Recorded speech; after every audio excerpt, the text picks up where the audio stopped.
Welcome students. आज हम एक नए टॉपिक साइबर अटैक के बारे में हम डिस्कस करने जा रहे हैं। ये जो टॉपिक है ये आपके prelims as well as GS3 के internal security, national security, digital infrastructure, इन सारे टॉपिक्स को वो कैटर करता है। साथ ही साथ ये कंटेक्चुअली ये आपको GS2 या ऐसे या अदर पेपर में भी ये आपको हेल्प कर सकता है। तो चलिए हम अपना डिस्कशन शुरू करते हैं। सबसे पहले साइबर वर्ड को हम समझते हैं। तो साइबर जैसे कि हो गया हमारा इधर डिजिटल इंफ्रास्ट्रक्चर। तो अभी हम देख रहे हैं कि अभी हमारे डे टू डे लाइफ में हमारे पास जैसे कि स्मार्टफ़ोन है, हमारे पास लैपटॉप है, कंप्यूटर है और बहुत सारे जैसे कि इंटरनेट सर्विसेज हम यूज़ कर रहे हैं। साथ ही साथ जैसे कि हम बहुत सारे ऐप्स वगैरह यूज़ करते हैं। अब हर चीज़ के लिए ऑलमोस्ट एवरी पर्पज़ के लिए हमारे पास अब ऐप है, ठीक है। तो इससे हमारा जो पर्सनल लाइफ है, हमारा जो फिज़िकल लाइफ है या हमारा जो अब डिजिटल लाइफ है वो अब आपस में इंटीग्रेट होते चल रहा है, ठीक है। अब सब कुछ आपस में मिक्सअप हो गया है हमारा, ठीक है, मिला जुला है बहुत इंटेंसली। हम एक दूसरे हमारा जो इंडिविजुअल लाइफ है और जो हमारा साइबर लाइफ है वो आपस में जुड़ा हुआ है। तो अब हम इस तरीके से क्या हो रहा है कि अब जो हमारा साइबर लाइफ हो गया, डिजिटल लाइफ हो गया, ये अब बहुत ही कॉमन और प्रिवलेंट चीज़ हो गया। तो अब जहाँ पे इतने सारे बेनिफिट्स होते हैं तो वहाँ पे इसकी कुछ ना कुछ डिमेरिट्स भी होती हैं, ठीक है। तो अब इसके साथ हमारा डिजिटल इंफ्रास्ट्रक्चर जो बढ़ रहा है तो उसके साथ हम उसके जो खतरे होते हैं वो भी बढ़ रहे हैं, जैसे कि साइबर अटैक। तो अब इसमें क्या हो रहा है कि अभी बहुत रिसेंटली अभी ऐसे दो एग्जांपल्स हैं, है ना, बहुत रिसेंटली दो एग्जांपल्स हैं साइबर अटैक के जो देखने को मिले हैं। दैट इज़ जो पहला अटैक इधर है वो है all India institute of medical science, यानी कि एम्स के ऊपर हुआ है, उनके सर्वर के ऊपर हुआ है। उसमें क्या हुआ है कि ऑलमोस्ट 40 मिलियन हेल्थ रिकॉर्ड्स, है ना, उसको डेटा कॉम्प्रोमाइज़ हुआ है। और उसके बाद इसको जो रिकवरी हुई है इनकी, इसको रिकवर करने में ऑलमोस्ट 2 हफ्ते का वक्त लगा है। मतलब सिस्टम नॉर्मल करने के लिए हमें 2 हफ्ता लग गया। तो देखिए ये तो एक बहुत बड़ी मतलब खतरे की घंटी है ना, थ्रेट की बात है। आफ्टर दैट अगला अटैक होता है एक ब्लैक कैट बोल के, एक रैंसमवेयर गैंग है, दैट इज़ ब्लैक कैट, ठीक है। तो आप ये याद रखिए जस्ट कैजुअली, अगर बहुत इजी लेवल पे सपोज अगर पूछ लिया जाए कि ब्लैक कैट क्या है, तो यहाँ पे जो ब्लैक कैट है वो बेसिकली एक रैंसमवेयर गैंग है। तो देखिए रैंसमवेयर है ना, रैंसमवेयर क्या होता है कि ये एक ऐसा मतलब सॉफ्टवेयर होता है ना, एक ऐसा सॉफ्टवेयर होता है जो आपके जो भी डिवाइस है ना, उसमें इंस्टॉल कर दिया जाएगा। आपका जो भी डेटा है उसको चोरी कर लिया जाएगा, डेटा थेफ्ट होगा।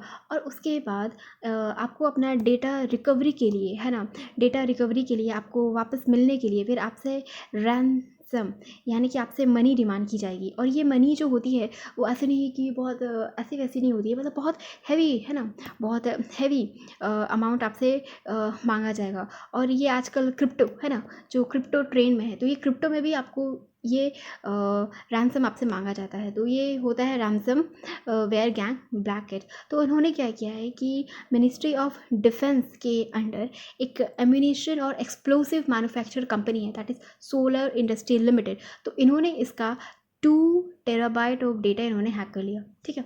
तो ये अभी जो बहुत ही इंपॉर्टेंट हमारे जो इंस्टीट्यूशंस है, जैसे कि एक हॉस्पिटल हो गया हमारा, ठीक है, एक तो इधर ये हॉस्पिटल हो गया, उस पर से फिर हमारे इधर डिफेंस हो गया। तो इन्होंने हमारे बहुत ही क्रिटिकल सेक्टर्स के ऊपर साइबर अटैक अभी देखने को मिला है। साथ ही साथ यहाँ पर ये सब हमें देख के हम ये भी हमें समझ में आता है कि अभी जो हमारी वल्नरेबिलिटी है रैंसमवेयर्स को लेके, ये अभी बहुत ज़्यादा बढ़ गई है। बहुत ज़्यादा मलिशियस साइबर अटैक हो रहे हैं और साथ ही साथ ये बहुत हैवी जो पेमेंट डिमांड है वो करते हैं, ठीक है। और इसके बाद ये भी अभी डेटा शो कर रहा है कि almost 75% of Indian organization have faced such attacks, ठीक है। तो ऑलमोस्ट 75% ऐसे अटैक्स इंडिया में भी देखने को मिल रहे हैं, इंडियन ऑर्गेनाइजेशंस में देखने को मिल रहे हैं। साथ ही साथ इनकी जो पेमेंट रिकवरी है ना, जो ब्रीच कॉस्टिंग है, उनका एवरेज कॉस्ट कितना जा रहा है, 35 करोड़ रुपीज़। ठीक है, रुपए में बता रहे हैं कि 35 करोड़ का जो हो रहा है एवरेज कॉस्ट जा रहा है इन रैंसम वेयर्स को पे करने में। तो ये डैमेज भी, हमारा फाइनेंशियल लॉस भी इससे बहुत ज़्यादा हो रहा है। After that there are other malwares that could infect all kinds of computer system, all kinds of, ठीक है। तो ऐसे भी मालवेयर है जो all kinds of computer system, जैसे कि अब चाहे जैसे कि हमारा मोबाइल हो गया, हमारा स्मार्टफोन हो गया, हमारा लैपटॉप हो गया, या हमारे और भी जो भी इलेक्ट्रॉनिक गैजेट है, तो ऐसे सिस्टम को वो इन्फेक्ट कर सकते हैं। देखिए यहाँ पे ना एक वर्ड है यहाँ पे, जैसे कि ऑल है ना, ऑल। तो आप जब अभी प्रीलिम्स का पेपर जब आप दोगे, तो देखिए इन जनरल केस ऑल को सत्य नहीं माना जाता है, ठीक है, क्योंकि ये लेकिन ये केस एक एक्सेप्शन है, ठीक है। यहाँ पे चूँकि इलेक्ट्रॉनिक है, तो ये संभव है कि हम all kinds of computer system तो हो सकता है। तो यहाँ पे इन्होंने मतलब एक ऑल का केस बोला है, तो आप भी इसको राइट मार सकते हो कि all kind of computer system can be hacked, है ना। तो ये एक प्रीलिम्स के लिए टिप हो गया। After that with the lines between the physical and digital realms blurring rapidly, जैसे कि हमने अभी तभी डिस्कस किया कि हमारे जो भी फिजिकल और डिजिटल लाइफ है वो बहुत ही आपस में इंटीग्रेटेड है। इनफैक्ट हमारे पास डिजिटल वॉच है ना, हमारे पास डिजिटल वॉच है जो हमारी हार्ट बीट है ना, जो हमारी हार्ट बीट है वो उसको माप रहा है। तो एवरी क्रिटिकल इंफ्रास्ट्रक्चर है ना, जैसे कि अब यहाँ पे क्रिटिकल इंफ्रास्ट्रक्चर को समझिए, ये बहुत ही इंपॉर्टेंट इंफ्रास्ट्रक्चर होता है। अगर इसमें कुछ खराबी हो जाए तो जो भी हमारा पब्लिक सिस्टम है तो ये हमारा हॉल पर आ जाएगा, ठीक है। जो भी हमारा पब्लिक सिस्टम है वो हमारा हॉल पर आ जाएगा। तो क्रिटिकल इंफ्रास्ट्रक्चर के जैसे कि एग्जाम्पल हो गए transportation, power, banking system, in fact defence, है ना, आप लिख सकते हो यहाँ पर, नोट बना लीजिए, डिफेंस हो गया, या फिर आपके जो भी न्यूक्लियर इंस्टॉलेशंस हैं, है ना। तो ये सब सारी चीज़ें जो होती हैं क्रिटिकल इंफ्रास्ट्रक्चर कहलाती हैं। हाँ, और जैसे कि एयरपोर्ट है ना, एयरपोर्ट वगैरह हो गए, या इंडस्ट्रियल एरियाज़ है ना, इन जो भी हमारे इंडस्ट्रियल इंस्टॉलेशन है, तो ये सब सारा मिलके हमारा क्रिटिकल इंफ्रास्ट्रक्चर बनाते हैं। उसके बाद cyber capabilities are also playing a pivotal role. देखिए अभी तक हमने क्या देखा, हमने अभी तक नेगेटिव इम्पैक्ट को देखा कि हाँ खतरा है इतना सारा, लेकिन अब इसके जो प्लस पॉइंट है ना, इसके जो बेनिफिट्स हैं, अब हम उनको भी एक बार ब्रीफ में डिस्कस कर लेते हैं। जैसे कि हम जानते हैं कि अभी यूक्रेन क्राइसिस चल रहा है ना। रशिया अपने बहुत सारे मतलब चाहे उनके जो गैजेट्स हों, वॉर हेड्स हो, है ना, इक्विपमेंट्स हो, तो इसके थ्रू यूक्रेन के ऊपर अभी अटैक कर रहा है। साथ ही साथ जैसे कि रशिया का जो भी इलेक्ट्रॉनिक सिस्टम है, वॉर हेड हो गया, रडार हो गया, तो यूक्रेन ने क्या किया है कि उन्होंने मतलब अपने साइबर सिस्टम का यूज़ करते हुए, है ना, जैसे कि हैकिंग कर लेना, है ना, उनके इलेक्ट्रॉनिक सिस्टम को हैक कर लिया, जीपीएस जाम करके उनके सिग्नल्स को ब्लॉक कर दिया। तो इस तरीके से रशिया के जो भी इलेक्ट्रॉनिक सिस्टम थे उन्होंने उसको इनफेक्टिव बना दिया है। तो इससे रशिया को भी दिक्कत का सामना करना पड़ा है यूक्रेन के अगेंस्ट। उसके बाद अब इतने सारे जब हम नेगेटिव्स और हम पॉजिटिव्स को अगर हम देखते हैं, तो हम ये कंक्लूजन निकाल सकते हैं कि with cyber threats are capable of undermining our critical infrastructure, हमने देखा तभी, है ना, बैंकिंग हो गया, ट्रांसपोर्टेशन हो गया, न्यूक्लियर इंस्टॉलेशंस हो गए, है ना, एक्सेट्रा। इंडस्ट्री के बारे में हमने डिस्कस किया कि हमारा इंडस्ट्री, डिफेंस इंडस्ट्री, है ना, हमारा सिक्योरिटी, हमारा एम्स, हमारा मेडिकल डेटा एक्सेट्रा, तो बहुत सारी डेटा को वो कॉम्प्रोमाइज़ करता है। That's why a comprehensive cyber security policy is need of the hour. तो राइटर बताते हैं कि इन सब मद्देनज़र को देखते हुए हमें एक बहुत ही कॉम्प्रिहेंसिव साइबर सिक्योरिटी पॉलिसी चाहिए। तो क्या हमारे देश में ऐसी कोई सिस्टम अवेलेबल है? तो हाँ जी है। तो राइटर यहाँ पे कुछ इंस्टीट्यूशंस को मेंशन करते हैं। तो उसमें से सबसे पहले आता है 2022 में Indian computer emergency response team CERT In, इन्होंने कुछ गाइडलाइंस है ना, ये गाइडलाइंस है बेसिकली, ये पॉलिसी या फिर लॉ नहीं है, ये बेसिकली गाइडलाइंस है। तो सर्ट इन ने कुछ गाइडलाइंस जारी की हैं to comply with when connected to the digital realm. मतलब जब भी कोई इंस्टीट्यूशन या प्राइवेट फर्म अगर वो डिजिटल वर्ल्ड में है ना, डिजिटल वर्ल्ड में अगर वो काम कर रही हैं, तो उनको इन गाइडलाइंस लाइन को उनको फॉलो करना पड़ेगा। तो एक छोटा सा brief intro about CERT In. तो देखिए ये सर्ट इन का लोगो हो गया, यहाँ पे हैंडलिंग कंप्यूटर सिक्योरिटी इंसिडेंट्स लिखा हुआ है। आफ्टर दैट ये जो है वो ministry of electronics information technology के अंडर काम करती है। इसकी पेरेंट मिनिस्ट्री हो गई ministry of electronics and information technology, तो ये याद रखिएगा। और इसका एक प्रीवियस ईयर क्वेश्चन है कि फॉरेस्ट राइट एक्ट ये किस मिनिस्ट्री के अंदर आता है, तो आप इसका जवाब मुझे कमेंट सेक्शन में लिख के बताइए कि फॉरेस्ट राइट एक्ट ये किस मिनिस्ट्री के अंदर आता है। ये जस्ट रिसेंटली ये पूछा हुआ क्वेश्चन है। After that this includes mandatory obligation to report cyber attack incident within hours of identifying them. मतलब यहाँ पे 2-3 प्रोविजंस यहाँ पे राइटर बता रहे हैं कि सबसे पहला तो है कि हाँ, ये सबसे पहले तो ये कि मैंडेटरी है ना। जैसे कि आप प्रीलिम्स में देखोगे तो एक मैंडेटरी है, वॉलेंट्री है, ऑप्शनल है, तो ये कुछ वर्ड्स होते हैं, प्रोविजंस होते हैं, ठीक है। तो यहाँ पे ये चीज़ का ध्यान रखना है कि ये सर्ट इन के जो प्रोविजंस है दैट इज़ मैंडेटरी है सबसे पहले। आफ्टर दैट अगर उनको ऐसा कोई भी अटैक अगर उनके ऊपर होता है तो within hours of identifying them उनको रिपोर्ट करना पड़ेगा। मतलब जैसे ही आपको पता चला 1 घंटा 2 घंटा, आप तुरंत जितनी जल्दी हो सके आप सर्ट इनको आप आइडेंटिफाई करो, उन्हें नोटिफाई करो कि हाँ देखिए हमारे साथ हमारे ऊपर साइबर अटैक हुआ है। साथ ही साथ वो बोलते हैं कि आप एक पॉइंट पर्सन अपॉइंट करो, ठीक है। पॉइंट पर्सन मतलब ऐसा पर्सन जिसको डोमेन नॉलेज हो, ठीक है, साइबर सिक्योरिटी के बारे में जिसको डोमेन का नॉलेज हो और वो सर्ट इन के साथ इंटरेक्ट कर सके, इन्वेस्टिगेशन वगैरह में वो कॉपरेट कर सके। तो उन्होंने फिर ये 2-3 प्रोविजन सर्ट इन ने भी गाइडलाइंस जारी की हैं।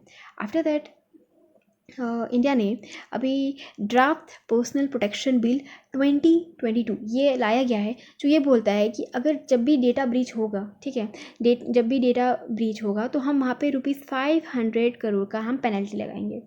उसके बाद तीसरा स्टेप है कि इंडियन आर्म फोर्सेस है ना, इंडियन आर्म फोर्सेस ने एक डिफेंस साइबर एजेंसी को क्रिएट किया है, ठीक है। डिफेंस साइबर एजेंसी को उन्होंने क्रिएट किया है जो कि capable of offensive and defensive manoeuvres, ठीक है। देखिए मैन्यूवर एक ऐसी वाली मोशन होती है, ठीक है, ये वाली जो मोशन होती है ना घूमना फिरना ऐसे करके, तो इसको हम मैन्यूवर बोलते हैं, ठीक है। तो अब जैसे कि यहाँ पे हाइट है, यहाँ पे इसकी डेप्थ है, तो यहाँ पे बेसिकली जो इंडियन आर्म फोर्सेस ने जो ये एजेंसी क्रिएट की है, तो ये ऑफेंसिव है ना। ऑफेंसिव मतलब सामने वाले पर अटैक करना है ना, सामने वाले के साइबर सिस्टम पर अटैक करना, और डिफेंसिव अपने साइबर सिस्टम को प्रोटेक्ट करना, तो ये दोनों के लिए एक कैपेबल है। आफ्टर दैट इंडिया के जो भी इंडियन स्टेट्स हैं सारे, ऑल स्टेट्स, यहाँ पे फिर से all Indian states have their own cyber command and control centre. तो इंडिया के जो स्टेट्स हैं उनके भी सारे स्टेट्स की है ना, ऑल इंडियन स्टेट्स उनकी खुद की साइबर कमांड है और उनके कंट्रोल सेंटर्स हैं। अब हम बात करते हैं चैलेंजेस की। इतने सारे सिस्टम होने के बावजूद अब हमारे पास जो growing challenges day to day आ रहे हैं, हम उनको एक बार देखते हैं, ठीक है। तो देखिए एक बहुत कॉमन चैलेंजेस होता है जब भी हम इंफ्रास्ट्रक्चर की बात करते हैं ना, तो जब आप मेंस में जब भी आप चैलेंजेस लिखो, ठीक है, तो ये एक बहुत ही कॉमन चीज़ें हैं। हम बोल सकते हैं कि हमारे पास फंड है ना, वर्क फोर्स, लेबर है ना, टेक्नोलॉजी है ना, कॉपरेशन है ना। तो ये कुछ बहुत कॉमन पॉइंट्स होते हैं जिनको आप लिख सकते हो, तो उसी को एलाबरेट करते हैं। चलिए, तो most organizations lack the tools to identify cyber attacks let alone prevent them. मतलब अभी भी इंडिया में, चूँकि अभी इंडिया में भी बहुत सारी ऑर्गेनाइजेशन जो भी ग्रो कर रही हैं, ऐसा नहीं कि वो बहुत मैच्योर हो चुकी हैं, नहीं, अभी तो बहुत सारी बन रही हैं, ग्रो कर रही हैं, तो उनके पास अभी ऐसे टूल्स की कमी है जो साइबर अटैक को आइडेंटिफाई कर सके या उन्हें प्रिवेंट कर सके। After that India also faces an acute scarcity of cyber security professionals। India में ऐसे प्रोफेशनल्स की भी कमी है, ठीक है। तो जैसे कि इंडिया में अगर आप देखो तो ऑलमोस्ट 3 लाख पीपल है हमारे पास, लेकिन यूएस में है ना, यूएस में क्या है, almost 1.2 million people cyber professionals है। तो 1.2 मतलब जैसे कि ऑलमोस्ट 12 लाख, ठीक है। तो 12 लाख जैसे पीपल यूएस के पास है, तो देखिए कितना ज़्यादा मतलब फ़र्क पड़ जा रहा है हमारे पास। हम इन वर्ल्ड के मतलब लार्जेस्ट पॉपुलेटेड कंट्री हैं, है ना, लार्जेस्ट है पॉपुलेटेड कंट्री है, और स्टिल हमारे पास ऑलमोस्ट सिर्फ 3 लाख पीपल ही हैं, जबकि यूएस के पास है ना ऑलमोस्ट 1.2 मिलियन साइबर प्रोफेशनल हैं। आफ्टर दैट अगला इशू होता है कि most of our organization are in private sector and their participation remain limited in India's cyber security structure। तो एक तो वो प्राइवेट सेक्टर में है, है ना। तो प्राइवेट सेक्टर को तो ऑलरेडी मतलब उनको मतलब अपना उनका एक मोटिव रहता है, कि उनको अपना कॉस्ट, है ना, कॉस्ट को उनको रिडक्शन करना है, प्रॉफिट को उनको इंक्रीज़ करना है। तो और प्लस उनको अपनी इकोनॉमी ऑफ स्केल भी, है ना, उनको अपनी इकोनॉमी को भी मेंटेन करना है कि उनका कॉस्ट एफिशिएंट रहे, ठीक है, ज़्यादा कॉस्ट ना बढ़े। तो बहुत सारे उनके अपने इंडस्ट्रियल बिजनेस रीजन होते हैं, दैट्स वाई वो मतलब उनका जो पार्टिसिपेशन है साइबर सिक्योरिटी स्ट्रक्चर में उनका भी कम ही है। इसके बाद एक अगला टॉपिक आता है, that is digital Geneva convention. तो आप इसको बहुत अच्छे से समझ के रखिए, that is digital Geneva convention. तो हो सकता है आपसे प्रीलिम्स में, है ना, आपसे पूछा जाए कि जेनेवा कन्वेंशन हो गया, क्योंकि ऑलरेडी बहुत सारे एक आई थिंक वॉर क्राइम को लेके एक जेनेवा कन्वेंशन है, जहाँ तक मुझे याद आ रहा है। आप भी कमेंट सेक्शन में बता सकते हो कि और जो जेनेवा कन्वेंशन है वो और किससे किससे रिलेटेड है। तो एक जेनेवा कन्वेंशन अभी हमें एक साइबर सिक्योरिटी के कॉन्टेक्स्ट में मिल रहा है, तो ये किससे रिलेटेड, एक बहुत सिंपल क्वेश्चन हुआ, ठीक है, इजी लेवल पे पूछ सकता है कि जेनेवा कन्वेंशन, तो वो डिजिटल साइबर सिक्योरिटी के लिए हो गया। अगर इसको मॉडरेट टू टफ करना रहे, अगर इसको इस क्वेश्चन को अगर मॉडरेट से अगर टफ करना रहे तो यूपीएससी कैसे पूछेगी, लाइक उन्होंने मतलब ए बी सी डी, है ना, चार चार ऑप्शन दे दिए, है ना। आफ्टर दैट यहाँ पे जैसे कि आप देख रहे हो ना कि इन्होंने एक इतना बड़ा सा स्टेटमेंट दिया हुआ है, ठीक है, 4 लाइन का स्टेटमेंट है। तो सिमिलरली आपसे इतने ही मतलब हर एक जो उनका ऑप्शन होगा वो 3 3 4 4 5 5 लाइन का हैवी ऑप्शन रहेगा, फिर वो दे देंगे। तो क्या है डिजिटल कन्वेंशन, तो वो क्या बोलता है, तो इसमें बेसिकली क्या है कि 30 ग्लोबल कंपनीज, 30 ग्लोबल कंपनीज उन्होंने साइन किया है ना, एक डिक्लेरेशन है उसको उन्होंने साइन किया है, और बोलते हैं कि हमारे जो यूज़र हैं, कस्टमर हैं, हम उनको जो भी साइबर ब्रीच होता है, जो डेटा थेफ्ट होता है, हम उनसे उनको प्रोटेक्ट करेंगे। और साथ ही साथ हम लाइक माइंडेड इंटर गवर्नमेंटल और स्टेट फ्रेमवर्क के साथ हम कॉपरेट करेंगे। तो ये बेसिकली है, यहाँ पे बेसिकली दो है कि अपने यूज़र और कस्टमर को प्रोटेक्ट करना, उसके बाद like minded inter governmental state framework के साथ उनको कॉपरेट करना, और ये 30 ग्लोबल कंपनीज ने इसको साइन किया हुआ है। उसके बाद with the introduction of 5G and arrival of quantum computing, the potency of malicious software and avenues for digital security breaches would only increases, है ना। तो अगला टिप हमारे पास क्या है कि 5G, क्वांटम कंप्यूटिंग। तो अभी चूँकि इतने एडवांस लेवल की टूल्स हैं, तो इसके साथ जो साइबर थ्रेट है वो भी हमारा बहुत इंक्रीज़ कर जाएगा। अगला हमारे पास दिक्कत है कि ये जो हमारा जो ओरिजिनेट होता है, ये जो हमारे पास साइबर अटैक होते हैं वो ओरिजिनेट होते हैं बियॉन्ड आवर बॉर्डर्स, ठीक है। जैसे कि मान लीजिए ये हमारे इधर इंडिया हो गया, ठीक है, सपोज ये हमारे इधर नदर्न हिस्सा हो गया, ठीक है। तो हमारे जो भी साइबर थ्रेट आते हैं, तो वो जैसे कि मान लीजिए इधर पाकिस्तान या चाइना, जो हमारे सस्पिशियस कंट्रीज़ हैं, तो बियॉन्ड बाउंड्रीज़, है ना, हमारे हो गए। तो इसीलिए राइटर बोलते हैं कि हमें इंटरनेशनल कॉपरेशन करना बहुत ज़रूरी है, ताकि हम अपने डिजिटल स्पेस को हम सिक्योर कर सकें। तो यहाँ पे आईआर, है ना, आईआर का भी जो पार्ट है वो भी आ जाता है कि हम साइबर सिक्योरिटी के लिए भी हम इंटरनेशनल कॉपरेशन बढ़ा सकते हैं अपने फ्रेंडली नेशंस के साथ। उसके बाद अगला चैलेंजेस हमारे सामने यह है कि ये जो पूरा कॉस्ट होगा, ठीक है, साइबर क्राइम का जो एक्सपेक्टेड डैमेज है वो $8 ट्रिलियन वर्ल्ड वाइड है। मतलब हम अपने कंट्री के जीडीपी को हम सोचते हैं कि हम 5 ट्रिलियन बना के जाएंगे, 8 ट्रिलियन में लेके जाएंगे, है ना, ये हम ओवरऑल अपनी जीडीपी की बात कर रहे हैं। बट यहाँ तो जो साइबर क्राइम है उसका जो डैमेज है वर्ल्ड वाइड वो $8 ट्रिलियन है। सोचिए कितना हैवी अमाउंट होगा ये। तो ये तो था हमारे पास कुछ इवॉल्विंग चैलेंजेस। अब इससे निपटने के लिए हमारे पास क्या क्या सॉल्यूशन है, या इंडिया ने क्या क्या मतलब अपने एग्रीमेंट करे हुए हैं, तो दैट इज़ हम बात करते हैं इंटरनेशनल कॉपरेशन की, ठीक है। तो सबसे पहले इंडिया ने United states, Russia, UK, south Korea, European union, इनके साथ इंडिया का एग्रीमेंट है। आफ्टर दैट मल्टीलेटरल फ्रेमवर्क जैसे कि क्वाड, I2U2, ठीक है। तो क्वाड जैसे कि इधर हमारा इधर एक छोटा सा मैप ड्रॉ करके बता रही हूँ आपको। जैसे कि इधर इंडिया हो गया, है ना, तो इंडिया तो हो गया। उसके बाद इधर जैसे कि हमारा जो इधर मलेशिया इंडोनेशिया वाला एरिया है, फिर इधर चाइना का, फिर ऐसा करके तो इस साइड में इधर हमारा जापान है ना, फिर ऐसा करके हमारे इधर अमेरिका आता है, तो ये इधर यूएस हो गया, है ना, और इधर फिर नीचे हमारा इधर ऑस्ट्रेलिया हो गया। तो ये मिट गया। तो इस तरीके से क्या है कि हमारा सपोज़ एक इधर हो गया इंडिया, इस साइड जापान, नीचे इधर ऑस्ट्रेलिया, फिर इतना। तो ऐसे करके हमारे पास एक क्वाड्रिलेटरल शेप में जो बनता है, तो यही हमारा बेसिकली क्वाड हो गया। तो ये हो गया हमारे क्वाड कंट्रीज़ के साथ I2U2, मतलब जैसे कि इसराइल, इंडिया, US, UAE।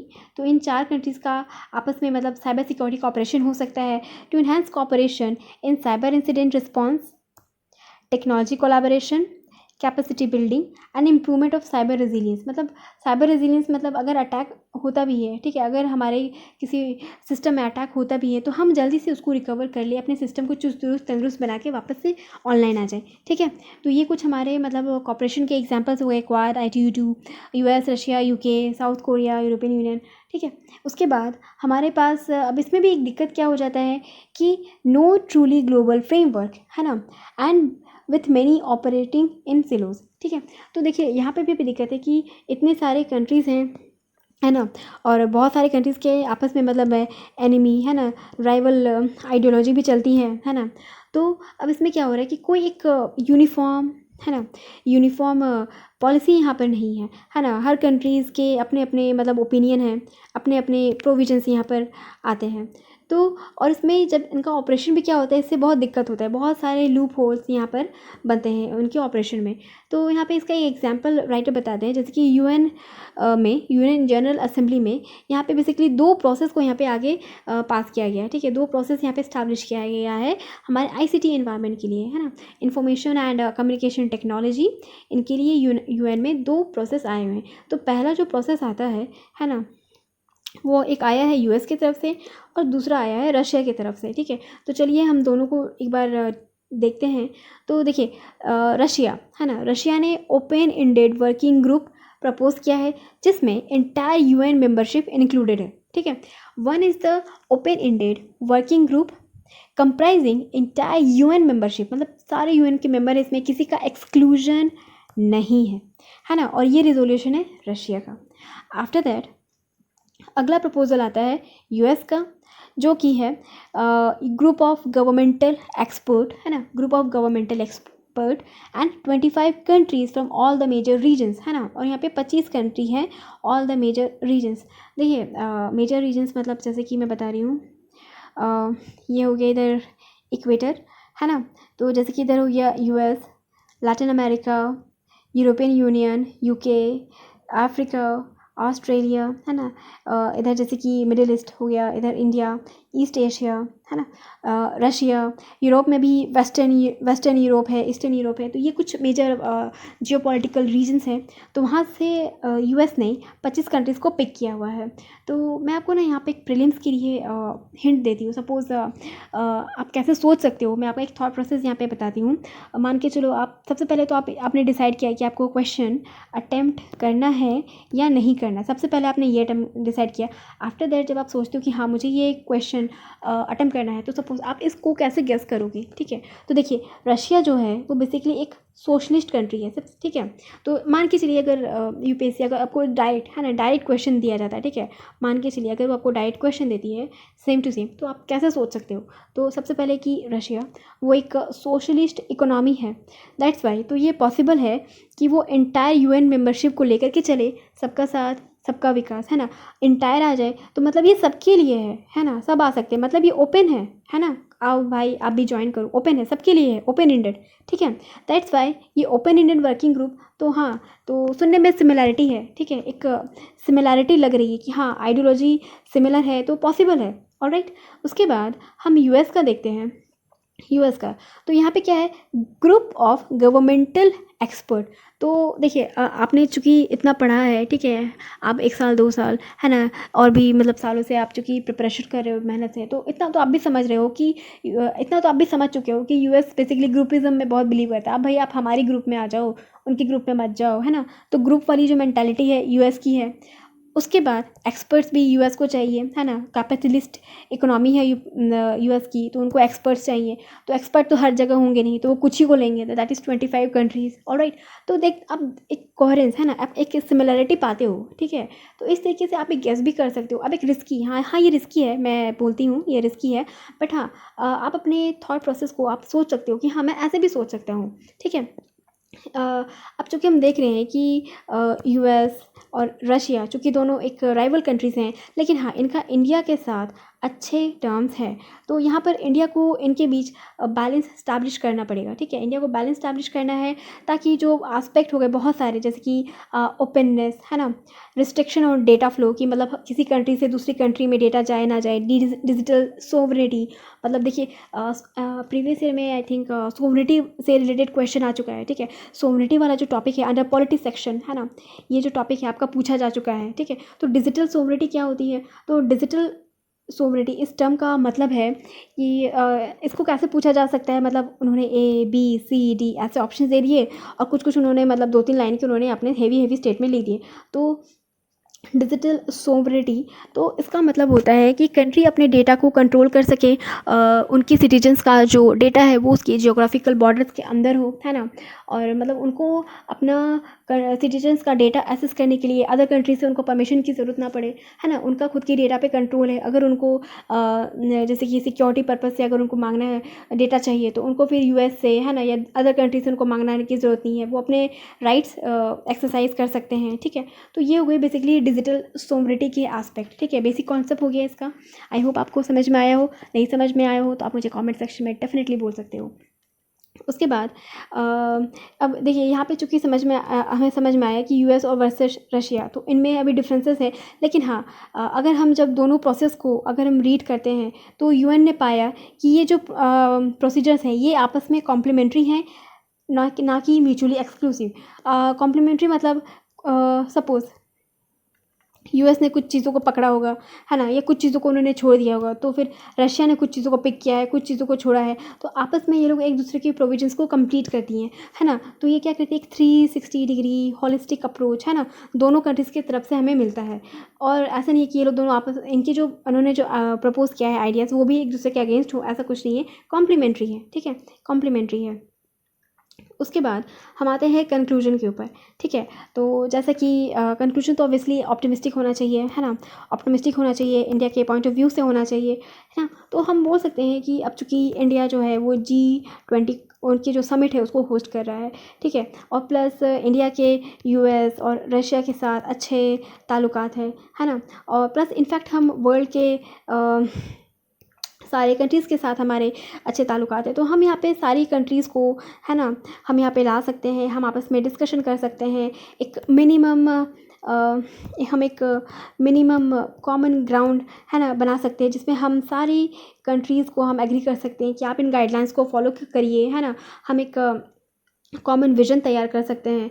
तो इस तरीके से इंडिया के पास एक अपॉर्चुनिटी है कि वो मतलब सारे कंट्रीज़ को, सेक्टर्स को, कॉर्पोरेट्स को यहाँ पे G20 मीटिंग्स के अंदर, है ना, हमारे साइबर सिक्योरिटी के लिए एक कॉमन फ्रेमवर्क के लिए वो प्रोत्साहित करें।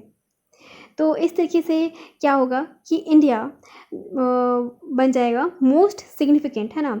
India will be one of the most significant contribution made by any nation to the collective security in modern times, ठीक है। अभी जो मॉडर्न टाइम्स है तो मॉडर्न प्रॉब्लम्स है तो मॉडर्न सोल्यूशन भी चाहिए, ठीक है। तो ये जो कलेक्टिव सिक्योरिटी है ना, वसुधैव कुटुंबकम, है ना। तो वसुधैव कुटुंबकम की स्पिरिट के साथ, है ना, हम जो चाहते हैं जैसे कि सबका साथ, है ना, सबका साथ सबका विकास। तो इस स्पिरिट के साथ हम क्या कर सकते हैं, इंडिया एक लीडर बन सकता है, ठीक है। इंडिया लीड कर सकता है कलेक्टिव सिक्योरिटी के लिए।